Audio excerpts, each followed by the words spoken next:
देखिए, हम तो उनके हस्बैंड भी थे तो हम लोग उनको मदद करते थे, अलायंस में भी हम लोग थे और वो भी 3 दफ़ा लड़ी तो हम लोग उनके साथ थे। दुर्भाग्य से हम लोग को सफलता नहीं मिली, लेकिन ये पार्टी को भी देखना चाहिए, राजद को और हर सेकुलर पार्टी को देखना चाहिए कि मान लीजिए कि महिला बार बार लड़ रही है, उनको सफलता नहीं मिल रहा है, कारण जो भी हो, तो राज्यसभा में उनको भेजा जाना चाहिए था। और लालू जी गलती कर रहे हैं, पिछली बार भी गलती हुआ है, वो अशफाक करीम को भेजा गया, उनसे ही कमज़ोर थी का कि इनको नहीं भेजा गया। आप ही बताइए, हम आपसे ही सवाल पूछ रहे हैं। एक ही बात, मुफ्ती सलमान अजहरी साहब को गिरफ्तार कर लिया गया है। वैसे हर दिन लोग फेसबुक पे अनाप शनाप देश को बांटने वाला इस तरह से बयान देते रहते हैं, लेकिन एक इस्लामिक स्कॉलर को बंद कर दिया गया है जेल के अंदर। ये देखिए, एक उदाहरण देते हैं आपको। अभी चंडीगढ़ में मेयर का चुनाव हुआ था ना जी, 20 था आप और कांग्रेस का पार्षद और 16 था भाजपा का और एक अकाली दल वगैरह का पार्षद, और वहाँ का प्रिजाइडिंग ऑफिसर 8 गो वोट ही कर दिए, रद्द कर दिए, डबलिंग कर दिए थे उसको भाजपा के पक्ष में, और ये बात सीसीटीवी में आ गई। और कल सुप्रीम कोर्ट कहा कि लोकतंत्र की हत्या हुई है वहाँ, एविडेंस देखने के बाद। ईडी को उन्होंने कई बार सुप्रीम कोर्ट डायरेक्शन दिया कि आप पूर्वाग्रह से ग्रसित होकर काम मत कीजिए। लिकोरिया मासिक अनियमितताएं, बच्चेदानी में गांठ, बच्चेदानी बाहर निकालना और डिलीवरी से जुड़ी हर समस्याओं के लिए आज ही आए डॉक्टर वंदना कुमारी के पास। पता है डॉक्टर रामाजी चौधरी से 100 कदम पूरब, डॉक्टर कॉलोनी सिवानी।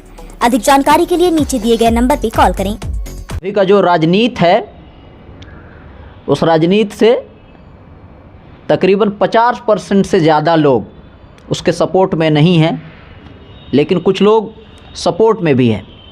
अभी हमारे साथ कांग्रेस के नेता हैं, वरिष्ठ नेता हैं कमलेश कुमार, और अपनी बात बिल्कुल अलग अंदाज में रखते हैं। वर्तमान में जो बिहार से लेकर केंद्र में जो चल रहा है उस पर हम लोग बात करेंगे। नेताजी, स्वागत है अलग अंदाज के चैनल पर। जी धन्यवाद, आपको अलग अंदाज के चैनल को और आपको विशेष रूप से धन्यवाद। क्या कहेंगे, नीतीश कुमार का कहा जा रहा था कि इंडिया के बैकबोन हैं, लोगों का कहना है, अपोजिशन जो है बैकबोन ही खिसक गया, तो आप लोग कमज़ोर पड़ गए। देखिए, उनके जाने से हम लोग कमज़ोर नहीं पड़े हैं, लेकिन दुर्भाग्य है इंडिया गठबंधन का कि न जाने क्या हुआ उनको जितना सम्मान मिलना चाहिए था मिला। दिल्ली वाले मीटिंग में उनको कन्वेनर भी डिक्लेयर कर दिया गया। जी जी, जो उन्होंने कहा कि हम कन्वेनर नहीं रहना चाहते हैं।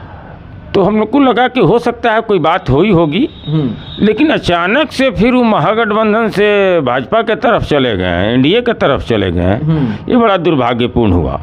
और नीतीश जी एक वरिष्ठ नेता हैं, समझदार हैं, सुलझे हुए हैं। ये 5वीं बार इस तरह की घटना कर दिए हैं कि 2015 में वो महागठबंधन के साथ लड़े थे। जी जी, विधानसभा में मैंडेट महागठबंधन को मिला था और मैंडेट का अपमान करके वो चले गए भाजपा में। बिल्कुल। अब फिर 2020 में मैंडेट मिला भाजपा गठबंधन को, 128 मिला, 22 मिला, जो भी मिला, तो चले आए हम लोगों में और फिर चले गए उधर। तो ये एक उस कद के नेता को शोभा नहीं देता है, नहीं करना चाहिए। तो डेमोक्रेसी में ये तो लोगों के साथ तो उनका जनमत का अपमान है ना। देखिए, मैंडेट का अपमान है। 2015 में मैंडेट मिला था महागठबंधन को और महागठबंधन के हिस्सा थे, और उस मैंडेट का अपमान करके आप एनडीए के साथ चले गए, एक नंबर बात। और 2020 में मैंडेट हम लोगों को नहीं मिला था, हम लोग मैंडेट के करीब थे। 116 हमारे एलायंस को मिला था विधायक, उनको 122-23 मिला था, उसको अपमान करके हमारे में चले आए और फिर उधर चले गए। तो ये बहुत गलत बात है। तो आप लोग जो बीजेपी पे आप आरोप लगाते हैं, 2016 में जब आप लोगों को छोड़ के भाग गए थे, तो फिर आप लोग क्यों अपने में चिपका लिए? ये सिर्फ नीतीश जी की गलती नहीं है, इसमें महागठबंधन के लोग भी उतना ही दोषी है और भाजपा के लोग भी उतना ही दोषी है कि जानते हुए भी कि वो कहीं स्थिर नहीं रहते हैं, लोग उनको अपना ले रहा है। अभी भाजपा वाले कुछ दिन पहले कहते थे कि इस बार नीतीश जी कुछ भी कर लेंगे, हम लोग उनको एक्सेप्ट नहीं करेंगे। अमित शाह ने मंच से कहा कि आपके लिए दरवाज़ा बंद है। गिरिराज सिंह ने कहा कि उनके लिए दरवाज़ा बंद है। सम्राट चौधरी ने क्या क्या नहीं कहा, या भाजपा के छोटे बड़े सभी लीडर पगड़ी बांध कर रखे हैं कि जब तक इनको सत्ता से च्युत नहीं करेंगे हम पगड़ी नहीं उतारेंगे। और सब लोग मिल गया, उनको अपना लिया, उनको मुख्यमंत्री मान लिया, जबकि 78 एमएलए भाजपा के पास भी है। तब इसको क्या कहा जाएगा? ये मोदी जी की वजह से हुआ है। मोदी जी पार्लियामेंट के चुनाव देख रहे हैं, उनको डर था कि बिहार में हमारा सीट कम हो जाएगा। तो राम मंदिर बन गया, 400 पार का ऐलान हो गया है। राम मंदिर बन गया, सबको खुशी है। हाँ। 400 पार का सवाल नहीं है। और फिर मुलाकात तो अप्रैल में चुनाव है, होगी ही। इस बार मोदी जी 272 भी पार नहीं कर पाएंगे। तो उतना कॉन्फिडेंस के साथ कह रहे हैं? हम कॉन्फिडेंस के साथ कह रहे हैं ना, इस मोदी जी के कार्रवाई साबित कर रहा है कि नहीं पार कर पाएंगे। तो आप बिहार में देखिए, आप बिहार में देखिए, नीतीश जी के लिए तोड़ने के लिए उन्होंने पूरा जोर लगा दिया। झारखंड में देखिए, हेमंत सोरेन एक चुना हुआ चीफ मिनिस्टर था, उसको ईडी के माध्यम से गलत एलिगेशन लगाकर उसको जेल भिजवाए हुए हैं। वहाँ भी सत्ता डिस्टर्ब करने का प्रयास हुआ लेकिन नहीं हो पाया। केजरीवाल को डिस्टर्ब किया जा रहा है वहाँ दिल्ली में। उसी तरह से महाराष्ट्र में शिवसेना के उद्धव ठाकरे को डिस्टर्ब किया गया, पवार को डिस्टर्ब किया गया। उसी तरह से आप देखिए बंगाल में ममता बनर्जी को डिस्टर्ब किया जा रहा है। ये साबित कर रहा है कि इंडिया गठबंधन से उनको खतरा है। अगर वो निश्चिंत रहते हैं तो इस तरह से ईडी का मिसयूज नहीं करते वो। तो मतलब ये जितना सारा एजेंसी है, मतलब इस राज्य में, इस सरकार में उसका मिसयूज किया जा रहा है। अब ये कहने वाली बात है। एक उदाहरण आपको देते हैं। तो अपना अलग ये है, एक उदाहरण देते हैं आपको। अभी चंडीगढ़ में मेयर का चुनाव हुआ था ना जी, 20 था आप और कांग्रेस का पार्षद, और 16 था भाजपा का और एक अकाली दल वगैरह का पार्षद। और वहाँ का प्रिजाइडिंग ऑफिसर 8 गो वोट ये कर दिए, रद्द कर दिए, डबलिंग कर दिए थे उसको भाजपा के पक्ष में। और ये बात सीसीटीवी में आ गई। और कल सुप्रीम कोर्ट कहा कि लोकतंत्र की हत्या हुई है वहाँ, एविडेंस देखने के बाद। ईडी को उन्होंने कई बार सुप्रीम कोर्ट डायरेक्शन दिया कि आप पूर्वाग्रह से ग्रसित होकर काम मत कीजिए, आप एक स्वतंत्र संस्था हैं, गलती जहां देखिए वहां कीजिए। हेमंत सोरेन पर क्या आरोप है कि 8.5 एकड़ ज़मीन अपने नाम कर लिए हैं। कल तो हाउस में हेमंत सोरेन बोले हैं कि अगर 8.5 एकड़ ज़मीन मेरे नाम से हुआ होगा, जो आरोप हम पर लगा हुआ है, तो हम मुख्यमंत्री पद तो छोड़ ही देंगे, झारखंड छोड़कर चले जाएंगे, राजनीति छोड़ देंगे अगर हमारे नाम से कोई दस्तावेज है तो। अब देखिए, ईडी 10-20 हज़ार केस की है, उसमें से 4-5 केस में वो सज़ा दिला पाई है। तो अब आप पूछ सकते हैं हमसे कि ऐसा ईडी क्यों कर रही है। एक माहौल बनाया जा रहा है चुनाव के पहले, पार्लियामेंट चुनाव के पहले, ईडी के माध्यम से, कि विपक्ष में जितने लोग हैं सब लोग धन लोलुप हो या ही हैं, उन पर करप्शन का चार्जेज है। अप्रैल के बाद ईडी का जांच बंद हो जाएगा। अप्रैल के बाद बंद हो जाएगा। एक मैसेज देना चाह रहा है लोग ईडी के माध्यम से कि जितना इंडिया गठबंधन के लीडर हैं सब लोग कहीं ना कहीं से करप्शन में लिप्त हैं। अप्रैल में बंद हो जाएगा, अप्रैल के चुनाव के बाद बंद हो जाएगा। ईडी आज तक 0.46% ही केस में सफल हो पाई है। आपको याद होगा उस समय आप छोटे थे, मनमोहन सिंह के जब दूसरी पारी चल रही थी तो हल्ला उड़ाया भाजपा वाला लोग, प्लान करके ये सब हल्ला उड़ाता है। आरएसएस है, उसमें बजरंग दल है, विश्व परिषद है, अफवाह उड़ाने का मास्टर है कि 2G स्कैम हो गया, 3G स्कैम हो गया, कोयला स्कैम हो गया, तो महाराष्ट्र में स्कैम हो गया, तो ये स्कैम हो गया। कोई भी व्यक्ति जिस पर स्कैम का एलिगेशन लगा था, कोर्ट ने उनको बाइज्जत रिहा कर दिया। लेकिन काम तो उनका हो गया। वो स्कैम के आधार पर एक तरह से साबित करने में सफल हो गए कि मनमोहन सिंह के सरकार, दूसरी पारी की जो सरकार है, इसमें करप्शन हुआ है। कोर्ट बाद में ना उन लोगों को एक्विटल किया, उस समय तो कर दिया, डिस्टर्ब करके अपने मंशा को साबित कर लिया। यही लोग का काम है। तो मतलब अभी का हालात आप देख के क्या लग रहा है, विपक्ष एकजुट क्यों नहीं हो पा रहा है? विपक्ष एकजुट है। अब थोड़ा सा अब हमसे पूछ रहे तो बता रहे हैं, विपक्ष को चाहिए कि अपना जब एक साथ हैं तो सीट कम मिले, बेस मिले, उस आधार पर अब अलायंस करना है तो करना है, एक बारी करके देखना चाहिए। अब सीट के चक्कर में के साथे हैं 2 ज़्यादा सीट ले लें, इसमें कहीं कहीं जिच हो जा रहा है, मतलब सीट शेयरिंग में थोड़ा सा प्रॉब्लम आ रहा है, जिच हो जा रहा है। अब कांग्रेस को इसमें ज़्यादा ये हो रहा है। बंगाल में कोई कहता है 2 ले लो 5 गो, कांग्रेस जैसी बड़ी पार्टी को अगर कोई कहे 2 ले लो 5 ले लो, तो उससे अच्छा है कि कांग्रेस उस स्टेट में ना लड़े। स्टेट में नहीं लड़ेगा तो फिर उसका जो स्थानीय इकाई है वो विद्रोह कर देगा। इसलिए अब कोई टूटने वाली बात नहीं है। एक और बात बताइए, आप वरिष्ठ नेता हैं, आपने सारी चीज़ों को आपने देखा है, कांग्रेस के पूरे टाइम को आपने देखा है, बीजेपी को आप देख ही रहे हैं, 2 टर्म से आप देख ही रहे हैं, तो आपको क्या लग रहा है कि डेमोक्रेसी को खतरा है? क्योंकि बहुत सारे लोग हैं जिनको इस देश में थोड़ा सा अनकंफर्टेबल फील कर रहा है, एक आप समझ सकते हैं, मुस्लिम खास करके। एक ही बात, मुफ्ती सलमान अजहरी साहब को गिरफ्तार कर लिया गया है। वैसे हर दिन लोग फेसबुक पे अनाप शनाप देश को बांटने वाला इस तरह से बयान देते रहते हैं, लेकिन एक इस्लामिक स्कॉलर को बंद कर दिया गया है जेल के अंदर। ये आप क्या कहेंगे? दुर्भाग्यपूर्ण है, ऐसी कोई बात वो नहीं बोले थे कि उनको जेल में बंद किया जाए, लेकिन चूंकि देश में ऐसा माहौल है कि पूर्वाग्रह से ग्रसित होकर कुछ एक्शन लिया जा रहा है, उसी का फलाफल उनको भी भोगना पड़ रहा है। डेमोक्रेसी का गलत उपयोग किया जाता है। हम तो आपको कह रहे हैं कि देश में लोकतंत्र अभी नहीं है। जब देश के में लोकतंत्र का मतलब होता है पक्ष और विपक्ष, आप विपक्ष को जब समाप्त कर देने पर लगे हुए हैं, इसका मतलब है कि लोकतंत्र में आपको भरोसा नहीं है।